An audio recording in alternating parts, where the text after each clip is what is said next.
자, 여러분 안녕하십니까? 부동산 컴퓨터 에버컴 그리고 부동산 중개 실무 에버랩스에서 여러분들과 함께하고 있습니다.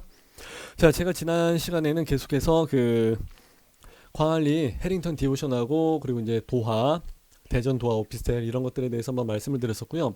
그리고 이제 청량리 미주상가랑 그리고 성바로 병원 쪽에 대해서도 제가 일전에 말씀을 드린 바가 있었습니다. 근데 이제 요번에 말씀을 드리게 된 게 이제 바로 요 두 가지입니다. 미니 신도시하고 정비창. 예.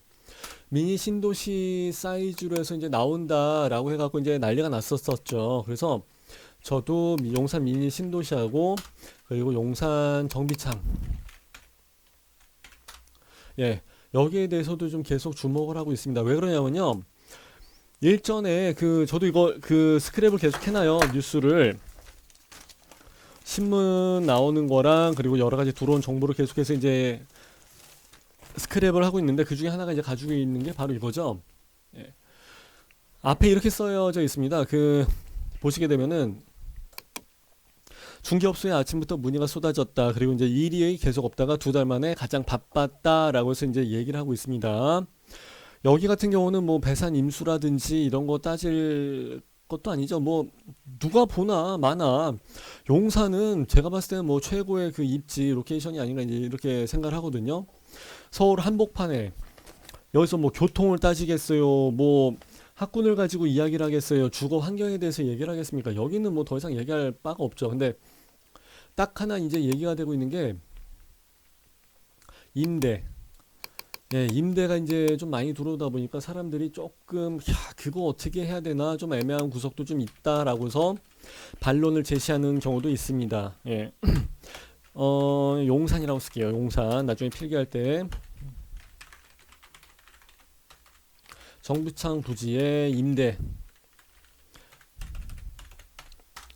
기존에 이제 임대를 받아갖고 들어오게 되는 사람들이 있다면은 그 사람들한테는 이제 좀 죄송한 얘기지만 사람들이 이제 분양권 시장이라든지 이런 그 부동산 시장 흐름에서는 조금은 요거는 좀 마이너스가 되는 요인 아니냐라고 해서 생각들을 하시는 분들이 좀 계십니다. 그런 점이 있기 때문에 투자에 대해서 조금 망설이시는 분들도 계시고 오히려 저기 이제 그 한남 쪽에 저도 정보를 받은 게 있는데 어쩐지 좀 이상하다고 생각을 했어요. 어느 날 갑자기 한남더일이 있죠. 한남더일 쪽에 하여튼 뭐 한남동에 있는 아파트라든지 요거를 한 50억 정도 이상도 쏠 수 있으니까 물건 구해줘 그러시더라고요. 그래서 왜요? 그냥 내가 이러고 말았었거든요. 근데 찾으시는 데는 다 이유가 있었구나. 그러고 나서 딱 보니까 정비창 부지에 미니 신도시 해갖고 이제 뭐 짠 하고서 이제 발표가 나오고 막 그러더라고요. 그래서 역시 이제 부자들은 다 아는 사람들은 다 아는 데가 있나 보다. 그냥 그렇게 좀 생각하고 말았었죠. 예. 이 정도의 수요가 있다, 발표가 났다 그러면 사람들은요, 움직이긴 하는데 훨씬 더 빠른 타이밍에 이 사람들은 먼저 움직인다는 사실, 그게 이제 조금 생각해 볼 문제가 아닌가 싶고요. 그리고 경기 광주 삼동에 있는 힐스테이트를 제가 말씀을 드렸었어요. 그 주변에 아파트 단지가 한 개가 있는데 거기가 지금 17년, 18년 됐다 그랬죠. 그게 지금 3억 3천 가던 게 지금 호가는 4억도 나오고 그러고 있습니다. 굉장히 금액이 많이 올라갔어요. 불과 두세 달 만에. 두세 달, 세 달도 아니야. 아니, 하여튼 뭐 얼마 안 됐거든요. 시간이 급격하게 많이 오르고 있습니다. 그럼 이런 데는요. 더 많이 올라가죠. 예. 근데 물론 이제 이런 부분도 있기는 있지만은 여기에 대해서는 맞는 얘기긴 해요. 맞는 얘기긴 한데 과연 신문 지상에서나 뭐 여러 카페에서나 사람들이 얘기한 부분은 다 일리는 있고 다 맞아요. 맞기는 맞는데 그래서 올라간다는 얘기도 맞고 떨어진다는 얘기도 다 맞고 네 얘기도 맞고 이 얘기도 맞고 다 좋아. 근데 플러스 되는 요인이 더 많겠느냐 아니면은 그럼에도 불구하고 좀 내려가는 요인이 많겠느냐. 이제 여기에 대한 그 가감. 예. 이제 다 플러스는 플러스대로 다 마이너스랑 다 까고 남는 거. 예, 인수분해 하든지 뭐 약분했을 때 하여튼 뭐 예, 다 까고 남는 거. 정산 처리했을 때 그렇게 해서 생각을 해보게 되면 그럼에도 불구하고 임대가 어느 정도 많이 비중이 높게 들어오긴 하겠지만 그럼에도 불구하고 대세에는 지장이 없지 않나 이렇게 이제 생각을 하는 거고요. 지금 같은 경우는 이제 정부에서 예민하게 반응을 하고 있었죠. 이거 나온 지 얼마 안 됐었어요. 기사가 요거 제가 스크랩했던 게 5월 8일 날 기사거든요. 그러니까 이제 사람들이 무지하게 움직이니까 바로 일주일도 안 돼갖고 바로 여기 이제 분양권 제가 이제 영향을 직격탄을 받은 거 분양권 거래를 못하게 하니까 분양권 수업을 들을 필요가 없지 않을까요? 했던 예. 아휴 참. 그래갖고 하여튼 전매 제한이 걸리다 보니까 원래 사실 그전에는 전매 제한도 그만큼의 효과는 있었죠. 왜냐면은 뭐 시립주에서 해버리고 뭐 10년 해버리게 되니까 그건 하지 말란 얘기예요. 그럼 어떻게 합니까? 그럼 거래를 하라고 해도 사실 어떤 따방들도 진짜 날고 기는 사람도 그렇게까지는 못해요. 예, 이제 아예 뭐 분양권 거래점의 제한을 다 막아버리고 했기 때문에 조금 어렵죠. 예, 진짜 실수요. 진짜 뭐 실수요자 아니면 이제 건들지 말라 이런 얘기가 되기 때문에 예, 그런 쪽으로 강력한 사인이 들어가는 것 같습니다. 근데 문제는 뭐냐면은 예의주시하고 있다가 그렇게 되게 되면은 바로 움직이겠다 했는데 그럼 그 전에 움직였었어야지 충분히 예측을 하고서 그게 한 가지 이제 조금 흠이 잡히는 부분이고 그리고 이제 또 한 가지는 이로 인해서 다 이제 풍선효과 사람들이 다 이동을 해간다는 거죠. 매수세의 이동, 매수 흐름, 매수세 또는 매수 세력이라고 할게요. 예, 어느 한 매수 세력, 예, 매수 집단. 예, 왜냐하면 이 사람들은 이쪽에서 재미를 봤기 때문에 내가 그랬잖아요. 분양권은 마약이라고 위에 쓰여져 있잖아요. 업자뿐만 아니라 일반인들도 마찬가지예요. 여기서 이제 그 시세 차익을 보게 된 사람들은요. 월급쟁이 생활을 안 합니다. 안 하죠. 그래서 이제 또 다른 투자할 데가 없는지 이제 눈에 불을 켜고 여기저기 정보를 취득하러 알아보러 다니기 시작을 하게 됩니다. 그렇기 때문에 계속해서 이제 이동을 하게 되는데 문제는 어디예요? 어디로 이동을 해요? 이제 송도 쪽으로 가게 될 확률이 좀 많이 있고요. 그리고 이제 청주 같은 데도 이미 조금 흐름이 많이 올라갔었고 전주 옆에 혁신도시도 제가 저번에 그 도로공사 있죠? 도로공사에서 강의를 하고 왔는데 그 사람들하고 이제 잠깐 얘기를 했어요. 분양권 강의 있었어요 그때. 도로공사에서 분양권 강의를 하고 나서 쉬는 시간이랑 점심 먹을 때 사람들이 이제 와서 하는 얘기는 그럼 나는 어떻게 어디다 청약을 해야 될까요?죠. 당연히 이제 질문은 그게 나올 수밖에 없죠. 그리고 저도 현지 정보를 좀 많이 얻어갖고 옵니다. 예, 그 사람들 만나기 힘든 사람들이거든요. 그래서 여기는 어때? 그러니까 여기도 뭐 버스가 몇 대 왔다 갔어요. 그런 얘기 하면서 돈이 그것 때문에 많이 올라갔어요. 라는 얘기들을 저도 그 사람들한테 직접 전해 듣기도 하고 그렇습니다. 예.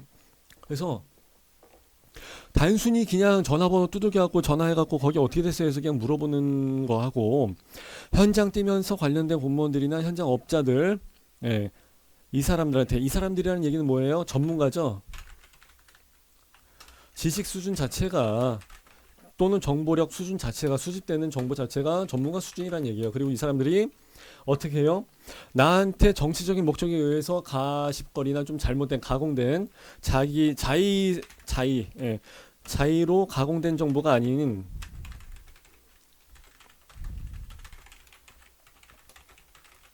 있는 그대로의 정보 이런 거를 줄 수 있는 사람이 이제 그런 관계에서 이제 받는 거기 때문에 그냥 전화 몇 통하고 일반 사람들이 뭐 카페에서 갑론을박해서 토론하고 하는 그런 거랑은 정보의 질이나 양 자체가 많이 다를 거예요. 예, 하여튼 그런 부분 좀 참고하시면 좋을 것 같고요. 아무래도 이제 송도, 청주뿐만이 아니라 각 지방으로 오피 또는 뭐 일반 지산 지식산업센터죠. 예, 이런 쪽으로 많이 이동도 하고 그러는데 지산 같은 경우는 저는 그거는 조금 음, 물론 위치에 따라서 뭐 지역에 따라서 분양가에 따라서 여러 가지 이제 조건에 따라 좀 다르긴 하겠지만 지금 제가 봤을 때는 지산은 지금 좀 쉽지 않을 것 같은데 지금은 예, 그런 생각도 조금 들기도 하고 그렇습니다. 예. 왜냐면 이제 거시적인 흐름에서 수요와 공급이 좀 맞아 떨어져야 되잖아요. 이제 그런 부분이 좀 쉽지가 않기 때문에 그런 거고요. 오피랑은 지산이랑은 얘기가 좀 다릅니다. 그리고 이제 아파트형 공장이라고 해서 얘기를 하신 분들도 계시는데 지산은 아파트형 공장은 아니에요. 물론 아파트형 공장의 그런 수준이 짬뽕이 되어 있는 그런 부분이 분명 가미가 되어 있는 부분도 있기는 있습니다. 근데 지식산업센터는 여러분들의 이해를 돕기 위해서 그 분양 상담사 애들이 뭐 그렇게 얘기를 했을 수는 있습니다만 아파트형 공장은 그러니까 최신형 아파트형 공장은 아니에요. 예, 하여튼 뭐 이해를 뭐 그런 식으로 하시는 건 뭐 나쁘지 않을 것 같고요. 어쨌든 간에 일단은 계속해서 좀 각 지방으로 계속 이제 올라가게 된다는 거죠. 이동을 하게 된다는 거죠. 이런 사람들이. 그러니까 그런 데서 이제 금액이 좀 올라갈 수밖에 없습니다. 왜냐면요. 매수가 들어가게 되면 금액은 올라가요. 그리고 이제 자기네들이 산 가격이 있잖아요. 그게 원가예요. 제가 옛날에 그 분양권 강의를 했을 때도 말씀을 드렸고, 그리고 부동산, 특히 이제 아파트라든지 이런 큰 자산 시장에서는 하방 경직성이라는 게 있기 때문에 가격이 빠지는 게 쉽지는 않습니다. 그래서 이제 말씀을 드리고 그러면은 신문 보니까 많이 빠진다고 하는데요. 이제 그런 거는 이제 기사죠, 기사. 예, 신문 기사 또는 이제 후행성, 후행성이라고 좀 얘기를 해드립니다. 왜냐면은 저도 현장에서 들어온 정보가 있기 때문에 그거를 가지고 바로 찾아보게 되면 거기에 대한 기사는 나오질 않습니다. 근데 나중에 시간이 조금 지나고 나서 그 갭 차이가 좀 있어요. 기자들이 거기에 대해서 인식을 하고 취재를 나가고 그다음에 이제 바로 뉴스로 해서 올려보내고 그렇기 때문에 약간의 며칠 정도의 갭 차도 좀 있고 그렇습니다. 그러다 보니까 일단은 후행성이라는 부분도 있고 그리고 신뢰도를 제시를 하기에는 저는 솔직히 조금 많이 어렵다고 생각해요. 예. 일반 뭐 뉴스나 이런 거는 당연히 많이 신뢰를 하겠습니다만은 부동산 시장에 대한 부분이라든지 이런 거에 대해서는 굉장히 신뢰도를 제시를 하기는 조금 어렵지 않나 저는 이제 그렇게 현장 뛰다 보니까 그런 경우가 많이 있고요. 그 기자들한테도 문의가 온 적도 있어요. 근데 결국은 지네 맘대로 쓰더만. 예, 결국은 지네 자기 입맛대로 쓰더만. 그래갖고 그 다음서부터는 그냥 별로 저도 좀 그러고 있어요. 자, 그리고 이제 여기에서 이제 보시게 되면은 매물 있어요. 급매 취소 용상이 또 들썩인다 해서 이제 나와 있었죠. 예. 이게 문제예요. 다 매물을 지금 걷어들이죠. 걷어들인다는 얘기는 뭐예요? 안 판다는 얘기예요. 왜? 금액이 올라갈 거 뻔히 아니까. 이게 무슨 의미냐면요. 지금의 정보화 시대를 얘기하는 바입니다. 옛날 같은 경우는 발품을 팔아야 되기 때문에 각자 움직이는 그 범위가 좀 달랐고 지역적인 특성이라든지 시기 이런 거에 따라서 정보가 지득되는 수준이 달랐어요. 지득되는 내용이 좀 많이 달랐어요. 근데 지금은 그렇지 않습니다. 인터넷만 두들겨 보게 되면 그냥 바로 다 똑같은 정보를 다 취득을 하잖아요. 부동산들이 다 블로그에다 글 쓸 때, 부동산 뉴스 퍼올 때 오늘 아침 기사가 나온다 그러면 그거 다 똑같이 다 퍼다 올리잖아요. 지역이나 시기나 이런 타이밍 같은 게 없어요. 그냥 다 똑같이 올라가 버린다는 얘기예요. 그게 뭐예요? 정보가 그대로 실시간으로 모든 사람한테 공평하게 쫙쫙 퍼진다는 얘기예요. 일반 손님들한테. 그러니까 옛날에는 누군가가 팔게 되면 누군가는 살 사람도 있고 해서 이제 수요와 공급이 좀 맞아 떨어졌다는 부분이 있었는데 지금은요. 좀 어려워졌죠. 올 매수 올 매도 이런 식으로 가버려요. 다 팔아요. 아니면 또 다 산대. 그러니까 거래가 움직이기가 쉽지가 않아요.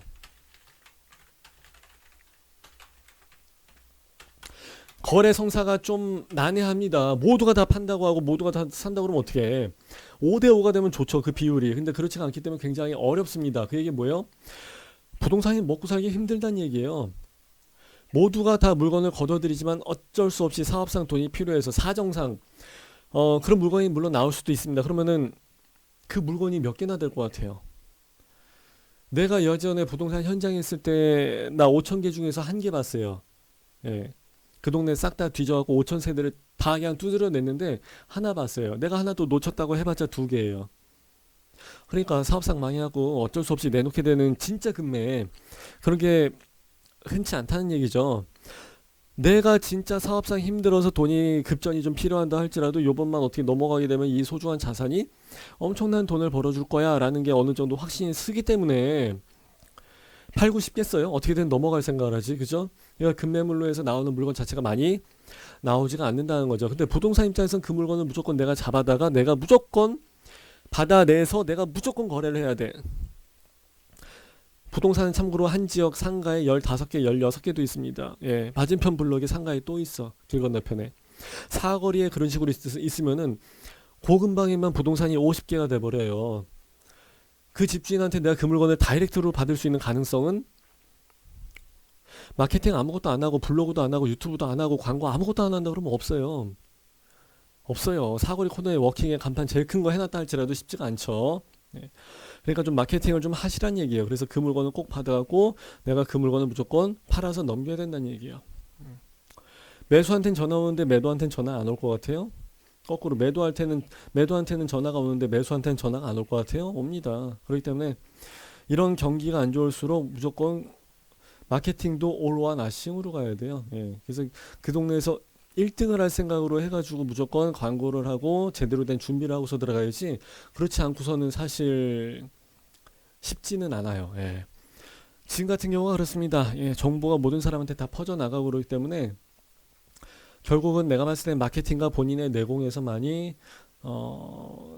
거래가 좀 갈리지 않을까, 이제 저는 그렇게 생각합니다. 좀 여러분들이 준비 좀 많이 하셔갖고, 지금 이제 5월 달이거든요. 이제 벌써 5월 중순 되고 그러기 때문에 6월 달, 7월 달, 예, 분양권 거래에 대해서 막차를 잡고자 하는 그 투자 세력들, 투자 매수들이 분명히 있습니다. 거기에 대해서 소화할 수 있는 밥그릇은 있어야지, 그죠?